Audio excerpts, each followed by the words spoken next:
नमस्कार, मेरा भारत मेरी संस्कृति चैनल पे आप सभी दर्शकों का स्वागत है।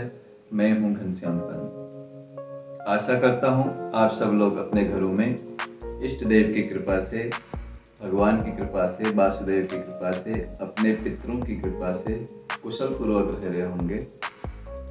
भगवान से प्रार्थना करता हूं कि आप सभी लोगों को सुखपूर्वक खुशी के साथ रखे और अपना आशीर्वाद व प्रेम आप सब लोगों को ईश्वर हमेशा देते रहें, यही प्रार्थना भगवान से करता हूँ। मित्रों, जैसा कि आप सब जानते हैं,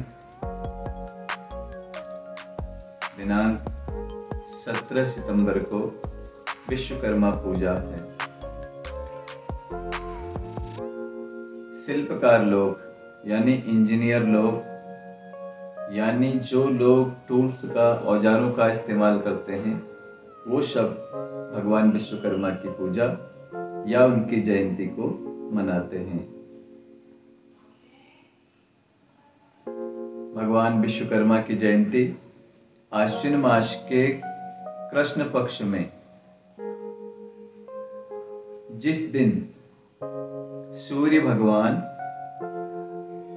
सिंह राशि से कन्या राशि में जाते हैं, यानी जिस दिन कन्या संक्रांति होती है, कन्यार के बोला जाता है। कन्या में अर्घ का मतलब सूर्य भगवान को अर्घ बोला जाता है। तो जिस दिन कन्या राशि में सूर्य भगवान प्रवेश करते हैं, जिस दिन संक्रांति होती है, उस दिन भगवान विश्वकर्मा महाराज की जयंती मनाई जाती है।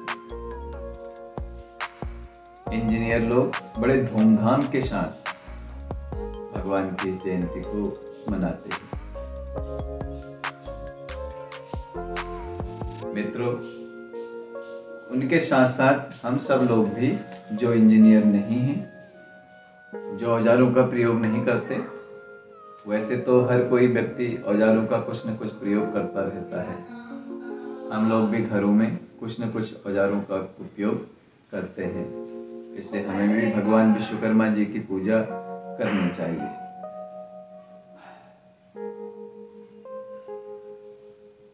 भगवान विश्वकर्मा जी का जन्म हमेशा आश्विन मास में ही, श्राद्ध पक्ष में ही आता है, तो इसलिए उनका जन्मदिन उसी दिन मनाया जाता है। मित्रों,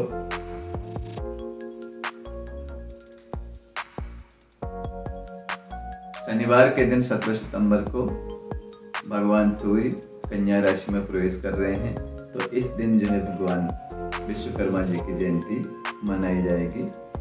भगवान विश्वकर्मा जी को सृष्टि का प्रथम शिल्पकार माना जाता है। जब भगवान ब्रह्मा जी ने सृष्टि की संरचना की, तो उसी समय उन्होंने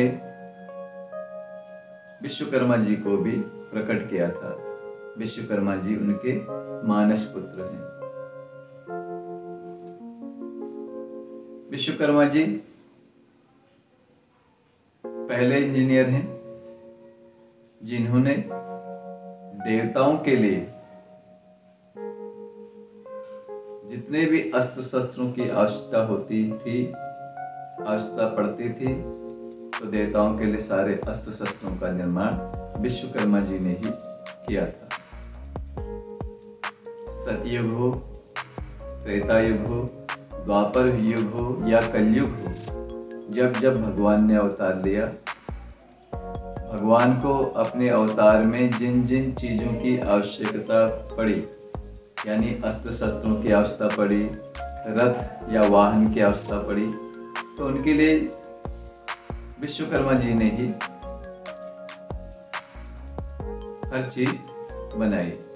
यहाँ तक कि उनके लिए जो महल होते थे, उनका निर्माण भी भगवान विश्वकर्मा जी ने ही किया। इसीलिए हम सब लोग उन्हें अपना आदर्श मानते हुए उनकी जयंती मनाते हैं। लोग इस दिन औजारों की पूजा करते हैं, टूल्स की पूजा करते हैं, मशीनों की पूजा करते हैं। फैक्ट्रियों में भी सभी इंजीनियर्स, टेक्नीशियन इनका पूजन करते हैं। इनका पूजन करने से, इनकी जयंती मनाने से हमें सुख, ऐश्वर्य, धन लाभ की प्राप्ति होती है। साथ ही कौशल विकास जिसे कहा जाता है, इंजीनियरिंग के क्षेत्र में ज्ञान की हमें वृद्धि होती है। बहुत सारा ज्ञान हमें प्राप्त होता है, जिसके बलबूते हम बहुत सारा धन, सुख, संपत्ति प्राप्त करते हैं। मित्रों, भगवान विश्वकर्मा जी का जो पूजन का शुभ मुहूर्त है वो सुबह 7 बजे से 11 बजे तक और दिन में 1 बजे से 3 बजे तक, शाम को 3 बजे से 5 बजे तक, जिस समय भी आपको समय हो आप इनका पूजन या इनकी जयंती मना सकते हैं। इस दिन सुबह के समय 7 बजे से 11 बजे तक का जो समय है, अगर इस दौरान आप पूजन करते हैं तो सर्वार्थ सिद्धि योग भी है। इस योग में सभी कार्य सफल होते हैं। साथ ही रवि योग का निर्माण भी हो रहा है। रवि योग सभी विघ्न बाधाओं को दूर करता है।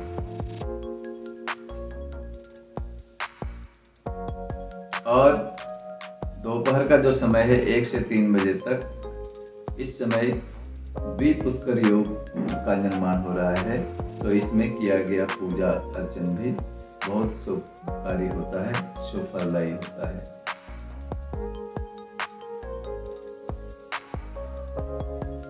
शुभ मुहूर्त में की गई पूजा कारोबार में वृद्धि करती है। शिल्प कला का ज्ञान हमें प्राप्त होता है, हमारे इस ज्ञान में बढ़ोतरी होती है।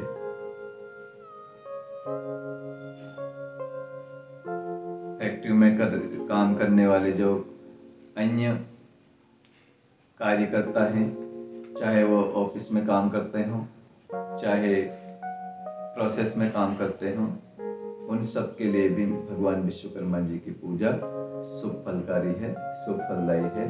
भगवान विश्वकर्मा जो हैं वो सृष्टि के प्रारंभिक शिल्पकार तो हैं ही, वो भी भगवान विष्णु के ही अवतार में से माने जाते हैं। भगवान विष्णु का ही अंश है, जिन्हें हम प्रारंभिक देवता कहते हैं, जिसे हम कहते हैं कि ईश्वर एक है। जो सबके परमपिता परमेश्वर जिन्हें कहा जाता है, वही उन्हीं के अवतार भगवान विश्वकर्मा जी महाराज हैं। तो इनका पूजन हमें हमेशा धन की वृद्धि करेगा, स्वास्थ्य की वृद्धि करेगा, सुख संपदा की वृद्धि करेगा। साथ ही हमें शिल्प कला का ज्ञान भी प्राप्त होगा।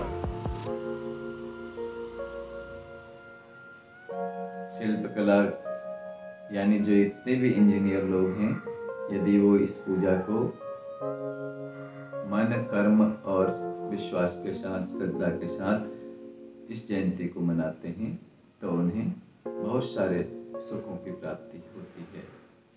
उनका कारोबार में वृद्धि होती है।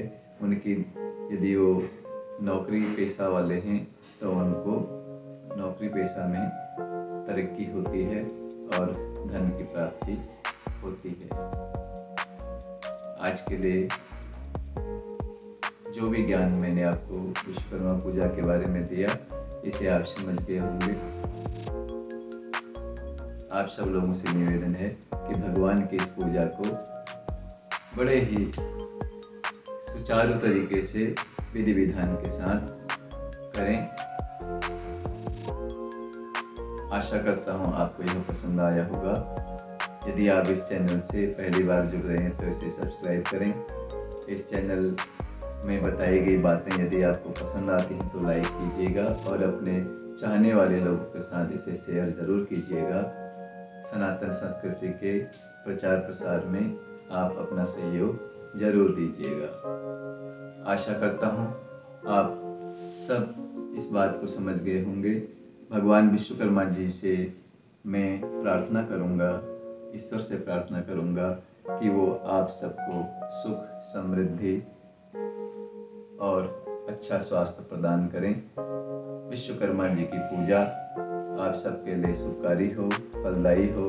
इन्हीं शुभकामनाओं के साथ आप सबका इस चैनल को देखने के लिए भी बहुत बहुत धन्यवाद करता हूँ। आप सबका आभार प्रकट करता हूँ। आप सबको मेरा नमस्कार, धन्यवाद।